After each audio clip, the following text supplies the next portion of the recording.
भगवान श्री कृष्ण जब माता देवकी और पिता वसुदेव को कंस के चंगुल से छुड़ाने गए तब उनकी उम्र 14 वर्ष थी। उनकी माता ने उनसे पूछा कि बेटा तुम तो भगवान हो, तो तुम हमें पहले ही कंस के चंगुल से छुड़ा सकते थे, इतनी देर क्यों कर दी? तो कृष्ण जी ने कहा, माता क्या पिछले जन्म में आपने मुझे 14 वर्ष का वनवास नहीं दिया था? माता हैरान रह गई, बोली ये क्या कह रहे हैं आप?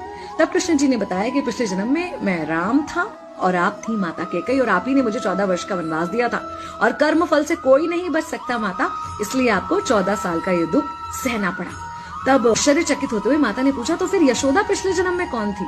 कृष्ण जी ने बताया, वो थी माता कौशल्या, जो 14 साल तक अपने पुत्र से अलग रही थी। उन्होंने उस दुख को सहा था, इसलिए इस जन्म में 14 साल मैं उनके पास रहा और मेरे साथ रहने का माता और पुत्र के प्रेम का सुख उन्हें मिला।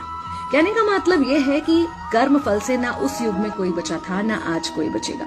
खुद भगवान भी कर्म फल से नहीं बच सकते, इसलिए अपने हर एक कर्म को बहुत सोच समझ कर कीजिए, क्योंकि जिसके भी खिलाफ आप कुछ गलत कर रहे हैं उससे आपकी शत्रुता कुछ समय या शायद एक जन्म की है, लेकिन उसके साथ कुछ गलत करके आप अपने कई जन्म बिगाड़ सकते हैं।